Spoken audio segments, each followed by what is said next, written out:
Hello and welcome back to the Bobby and Beardy Show. I'm Bobby. I'm Beardy. And we're here to talk about movies, TV shows, and anything else we feel like. Today we're going to be talking about the movie The Iron Claw, and there are time codes below should you wish to jump about, have spoilers, only spoiler free, whatever you fancy, down below. Beardy, it's only been a couple of days since we last recorded, so I have no updates or Captain Culture to claim to be. How about yourself? No culture for me either. I think next time we need to both try and get some more culture. I'll have some culture next time. Don't you worry. Guaranteed culture from old Bobby. All right then. So we'll jump straight into the Iron Claw today. No pre-ramble. No foreplay. Oh. The Iron Claw is a wrestling biopic based on the real-life wrestling family of the Von Erichs. It's written and directed by Sean Durkin, and it's starring Zac Efron as Kevin, Jeremy Allen White as Kerry, Harris Dickinson as David, Stanley Simons as Mike, Holt McCallany as the father Fritz Von Erich, Maura Tierney as Doris, the mother, and Lily James as Pam, who is Kevin's wife. On a budget of around $16 million, according to Box Office Mojo today, it has made $39 million worldwide. Beardy, give us the rundown, please. As you say, it's a wrestling biopic about the Von Erichs. It's pretty much, it's weirdly to say, but it's a wrestling film where wrestling isn't the main point. It's pretty much the background life between the Von Erichs, or what was the original name? The Atkinsons, something like that. I didn't write it down. I'm a fool. Yes. Yeah, it's the background of like their father, who was a wrestler, who brought them up to be athletes, and then most of them, if not all of them, go into wrestling, and how it affects their life within that family, with their extended family, and the extended story of what happens to them as they get older and go through their careers. Yeah, it's the driving force behind the family and all they do. It's a family obsession, you could say, driven by the father and his ambitions. But ultimately, it's a film about what happens to them in their personal lives, out of the ring more often than not, and the supposed curse that the Von Erichs suffer from. So, if you got nothing, first things first, I think that it's a significantly better film than I expected it to be. Obviously, I don't have a huge wrestling background, but the acting was fantastic. The storyline's fantastic. The choice of casting was fantastic. Even down to things where, like, Zac Efron, not historically one of my favorite actors, but he's grown in my estimation. He's one of mine. High School Musical, baby. To be fair, you seem the type. Outrageous. But historically, again, if you look at Baywatch, he's obviously in shape. He's always been in shape, but he's been quite lean. In this, he packs on the muscle to fit the role. He does a very good job of it. And he plays this sort of tortured son, but the oldest but not oldest son, very, very well. Zac Efron is fantastic. The acting is outstanding. Yeah, Zac Efron is fantastic in this film. I mean, all of the guys are shredded 100%. when they need to be. I mean, the heights are all wrong. The Von Erich family were very tall boys, and the actors playing them not so much. But honestly, it's irrelevant. No, Zac Efron, front and foremost, he's the lead. You follow him throughout everything, and all the ups and many downs. But he is fantastic in this movie, and yeah, he has got himself into insanely large shape. Yeah, he is a big boy at the moment. So there's a go for it. I was say, piggybacking off that, like, obviously he is the focus, but it's not really so much of a spoiler, but the dad plays his character well. We'll talk about what his character is, because arguably it could be a spoiler, but the specifics of how the audience is supposed to think of him, I think he acts it perfectly. You feel what you're supposed to feel unintentionally. You have to. For sure. Holt McCallany does an excellent job as the father figure who pushes too hard at the wrong times. All of the drive is from his perceived lack of success, Yeah. at the big time, and he's just forever pushing and pushing his boys, depending on which one is his favorite at that time. Which they reference in the film. Like, he has a ranking, and Has a ranking. It can change, though. It's in the trailer. it can change. And it does change. It does change more often than not based on who he thinks is most likely to be able to win the NWA World's Heavyweight Championship, not World.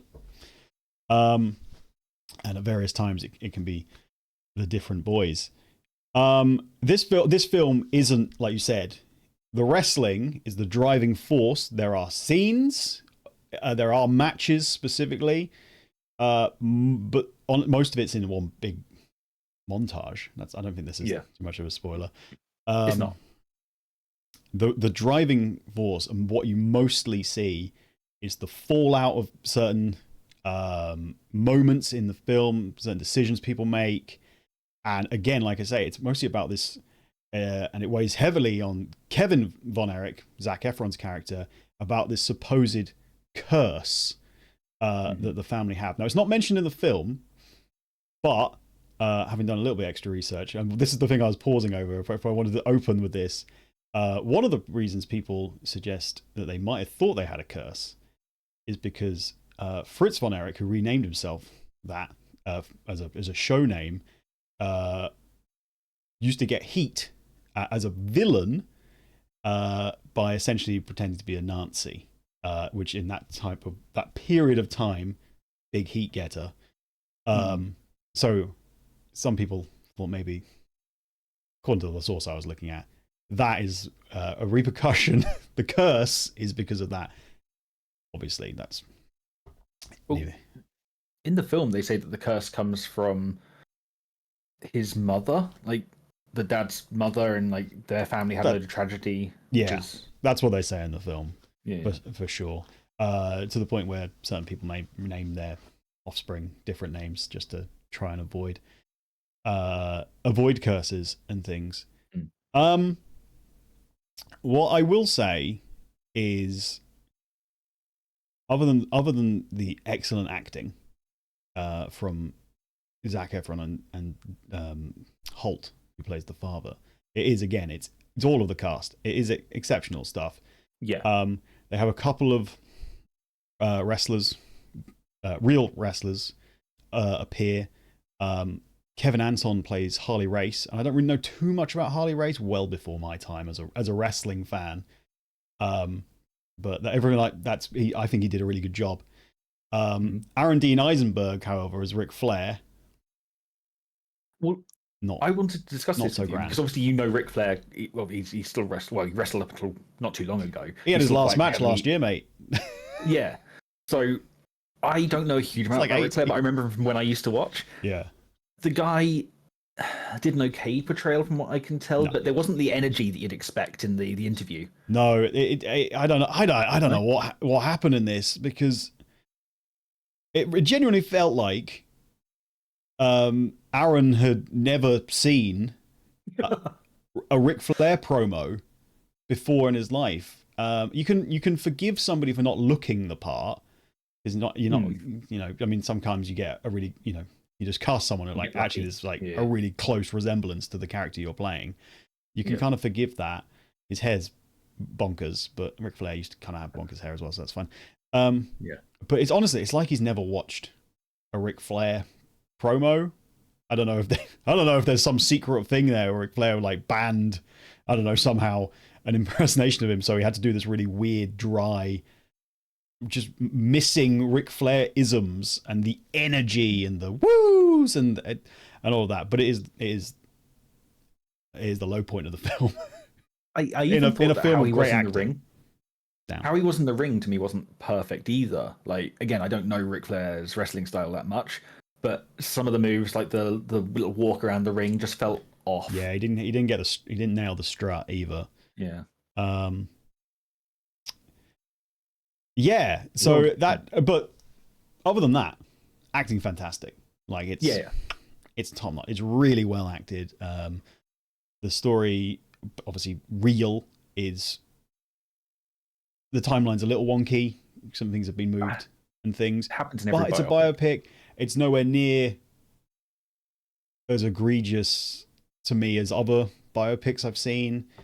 Bohemian Rhapsody is the one that really irritates me with how they moved the timeline around. And even when Freddie Mercury, who was in real life roommates with the Queen lads and became their lead singer through knowing them in the film, he just wanders up to them in a bar all arrogantly and says, "I'm your new lead singer." I'm like, why have you done this? Why have you just mixed this for nothing? I feel like the reasons for change in this film are semi-understandable from just the weight of extra people and that's what I was going to say.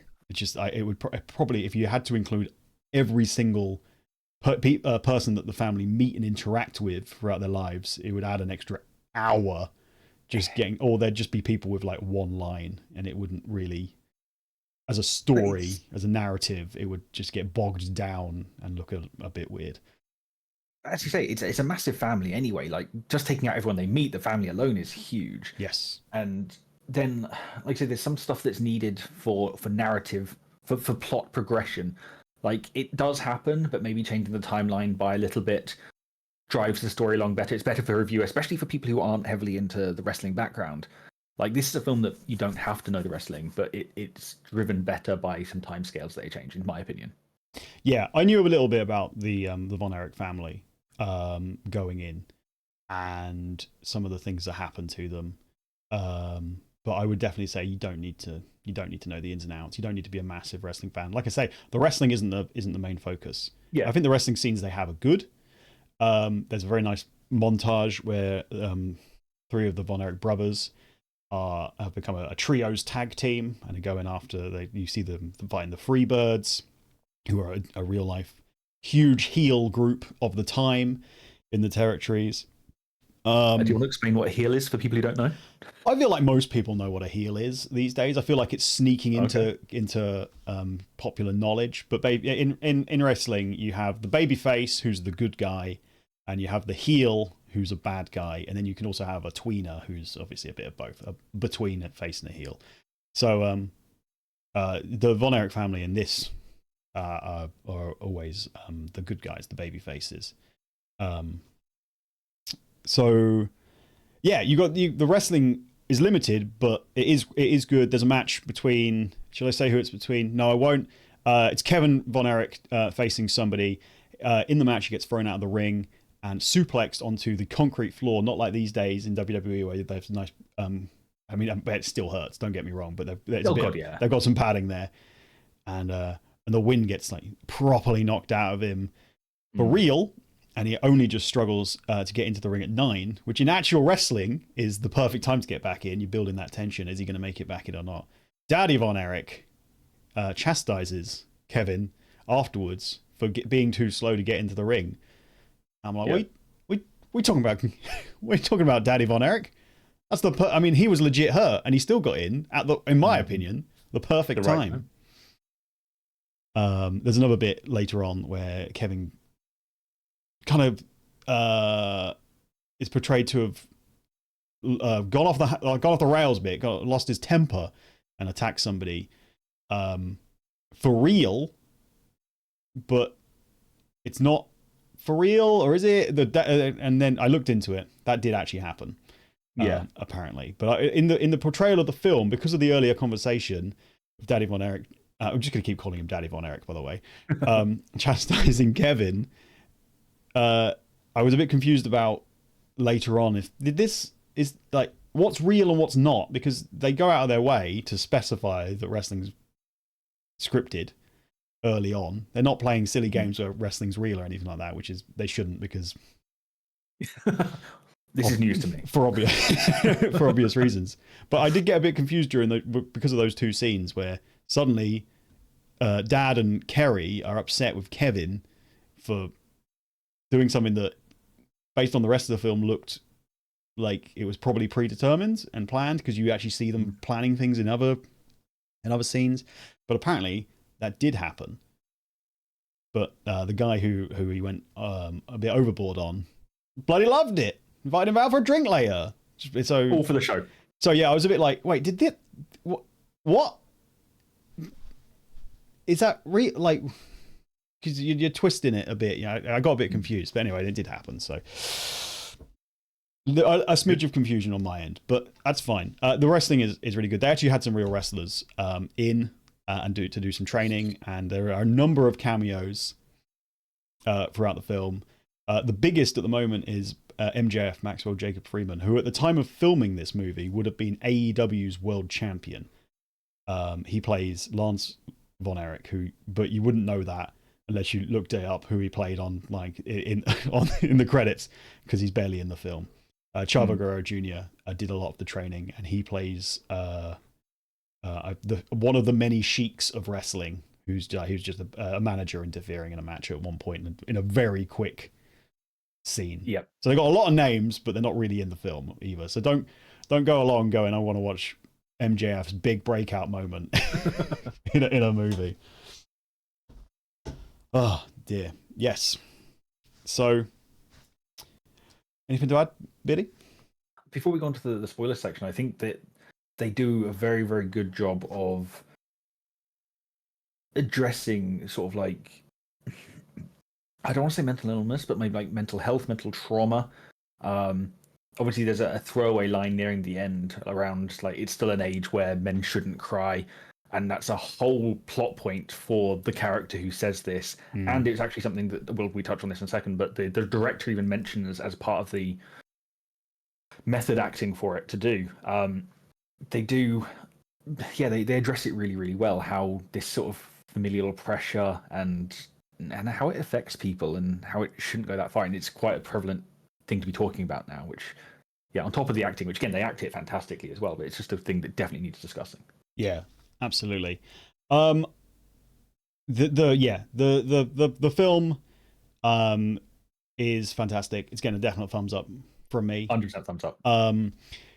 The just watching everything unfold over time, the things that go wrong for the family, the things that go right for the family, mostly wrong. Unfortunately, it's a film that might, it's not all fun. Let's put it that way. You go into it, you're expecting to probably feel some things going into it and just be a bit like bloody hell. But yeah, it's definitely a thumbs up for me. I'd highly recommend, regardless of if you're a wrestling fan or not. I think this is a film to It's watch. a great film. Yeah. All right, so let's get that spoiler warning up on screen, because from now on out, whabam, we're going to be doing some spoilers. Beardy, do you want to kick us off? So I think obviously with the research I did, and we kind of discussed this briefly earlier, I think that obviously narratively they have to miss out a few things, but the things they miss out are for good point. So one of the things I saw, and we again touched on this, there's an entire brother, a real brother, not a fake Lance brother, missing. Chris, I think it was. Chris Von Erich, who was the youngest member of the family. Also a wrestler? He tried to be. He wasn't very successful due to illnesses and things like that, essentially. Yeah, he had asthma and brittle bone, I think. Yes. And he basically, my understanding is he has suffered from depression because he wanted to be a wrestler and essentially couldn't, and committed suicide as well. Yes. Which, on the suicide front, apparently they combined a bit of his suicide and Kerry's suicide to make the on-screen Kerry suicide. Yeah, well, the Kerry suicide has Kevin finding him instead of what actually happened, which was Daddy Von Erich found him, but it made more of a climactic thing. Oh yeah, and the chat and Kevin finally like challenging his father about how he wasn't the best father in the film. And you got to understand some licensing will be you were taken to shape the story into a certain mode. Actual real life Kevin is still alive, and he says his dad's not quite portrayed as accurately as it could have been, but it certainly, I think he probably did push them into joining the wrestling family, wrestling business and things like that. And some of the things that happen to the brothers are directly tied to that. Mike injures himself in the ring, goes into a coma after a routine operation that goes slightly wrong, and he just never recovers. ends up committing Which again, suicide as well. Acted fantastically. The switch in his character and the way he plays it it's exceptional. Sublime. Yeah, it is fantastic. And there are a few other things like the timelines switched around. Like when Kerry wins the NWA World Heavyweight Championship, it's portrayed in the film that he has a motorbike accident that night. It's several years later, but I understand you want to keep that plot moving on, so it did happen. That actually takes me to the thing that stuck in my mind, because I do know roughly what happened to the Von Erichs from watching YouTube documentaries and things. I assumed the climax of the film, not knowing enough about what else happened, was going to be the David Von Erich memorial show. David goes to Japan. They're kind of they're getting him out, his name out there to face Ric Flair for the world's title. He's getting his big opportunity. I think he was going to win it but then he dies in Japan. So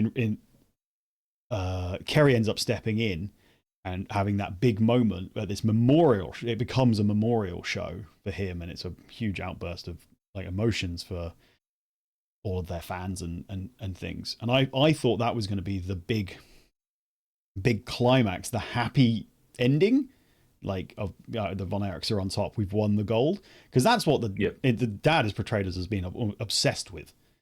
He doesn't care which one of his sons wins it, and if you fail in your quest to it, you kind of get pushed to the side. Kevin like absolutely shoved out of the way because he never got a rematch for whatever reason. So yeah, I thought that was going to be the big moment, and you basically don't even see it. You don't see that at all. It's you see like a snippet of their entrances and them going out, and then I can't quite remember, but it essentially cuts to Kevin and Kerry having a conversation in the kitchen of the family farm, and the title's on the table. So, and that's quite midway-ish. I can't. Yeah. And then it's just, he has a motorbike accident. He ends up losing his foot for that. By then, David's dead. Kerry then commits suicide later on after a brief stint in WWE, which did happen and things. Obviously, in real life, you've got Chris Von Erich also dying. It's brutal, man. There's like multiple suicides, which you have to watch, and like, well, you don't see it, but We didn't really say about obviously Mike suicide as well. The fact that in the film, 2 out of the 3 deaths are suicide, and realistically, David's is because he doesn't want to look after himself, because he's got this pressure to do the tour and get his name out there and win the title. So there's an element of, again, I'm not saying he did it to himself, but without looking after himself, the death occurs. The family obviously, pressure Kevin has put on scene by dad. Yeah, absolutely. Yeah. But I do like that. Obviously, there's that scene where Kevin talks about the fact like this isn't right. Like he's throwing up on the wedding day, and he's throwing up blood. And you need to not do the fight next week. And he's like, no, this isn't possible. Like, they almost situation. They laugh it off, don't they? They're like, Zac Efron says you shouldn't go to Japan. That you need to be seen by a doctor, and they laugh it off almost as what a ridiculous thing that they as if they know that the father would never forgive them for like throwing away an opportunity. Yeah. I do like how they play sort of Kevin or Zac Efron's part of the older brother, and how he feels so protective of the other brothers, and how he feels like he keeps failing, because realistically it's not him failing, it's stuff out of his control because of their dad. He's trying to look after them, but no one sees that because that's not how they've been raised. Yeah, and he absolutely spirals at one point, like in the film. He goes into full panic mode almost. He won't sleep in the same house as his wife and kid. The curse, because of the curse, because he's just like, it just keeps happening. People keep getting injured and hurt and dying. And there's basically no support from the mum, who basically says it's for you boys to figure out. Yeah. And the dad who just keeps pushing. There's a scene after David's funeral where they're all sitting on the porch, and he just seems to be just focused on getting someone else in line for the world title. Absolutely. He's not even like feeling the emotions for a dead son. He's like, right, well, one of you boys is going to have to take his place. Yeah, I'm pretty certain that sort of wording is used. It's pretty much like, okay, next, move on. Like this doesn't matter anymore. It's all about this title in the home, and that's it. Yeah, weird scene. Go for it. Sorry, I was gonna say if unless you've got something else to say about this, talking about weird scenes, there's one other part I really want to discuss. Yeah, absolutely. I'm getting kind of ready to wrap up because I kind of feel like we said all our stuff, my stuff, so spoilers. So weird scenes wise, I'm not always a big fan of abstract symbolism in films, and the whole after Kerry dies, he's on a boat, he goes to meet his brothers on the dock. They also see Jack Jr., by the way, the first son that died young. So Kevin is now the eldest, but Jack Jr. would have been the eldest. Yeah. But he meets up with both Mike and David there. Jack Jr. is there as a kid. I usually don't like those scenes. They feel a bit forced, but it actually works quite nicely. It's a very emotional scene. It is about the brothers bonding without the dad being involved, and I think that's what it's there for. How they can be so close when there isn't that pressure. Did you see that as Kevin imagining that for Kerry, or did you see that as, because I kind of thought, I wonder whose perspective that's meant to be from? Is it Kevin thinking that this is a moment that will bring them happiness, the brothers, because they're seeing each other again? Or was it meant to be more of Kerry's idea, what he's going to be experiencing? To this day, I'm not sure, because at the time I was very much thinking it was Kerry. It was actually Kerry's soul physically going there and meeting them. But then you cut back and it's Kevin with Kerry on the table, I believe. Yeah, he's carrying him inside, it could be Kerry's thought of it, like, because it's kind of like his final goodbye to him. I think he kisses him on the cheek or something before he walks off. He does give him a kiss, yeah. So I can't really tell. To be fair, either way works fine for me for the narrative. Yeah. Oh, absolutely. I also, I'm not necessarily a big fan of that in a film where it's grounded in reality, and you just see, if somebody dies, then you just see the person's perspective of seeing the ramifications, the repercussions, the continuation. But no, I didn't mind that at all.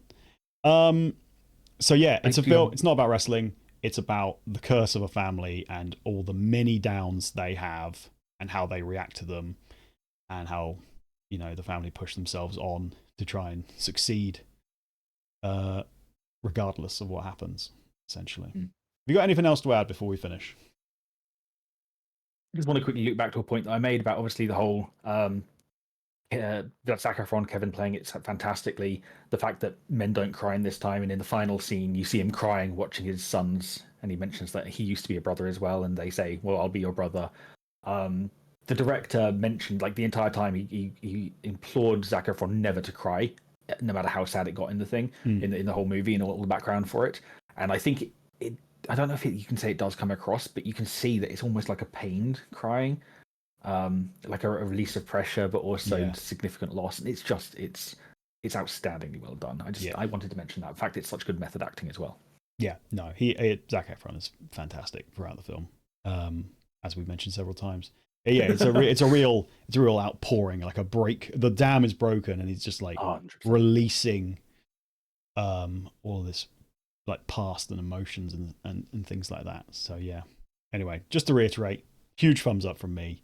Very much amazing recommend film. It, regardless of if you're a wrestling fan or not. I'm obviously more of a wrestling fan than Beardy. He enjoyed it just as much as I did. So, All right then. Well, thank you very much for watching. I've been Bobby. I'm still Beardy. He's still Beardy. He hasn't changed. I think I'm always going to be Beardy. And we'll be back very soon for another episode of the Bobby and Beardy Show. We will see you next time. Thanks so much for watching. Bye-bye. Bye-bye.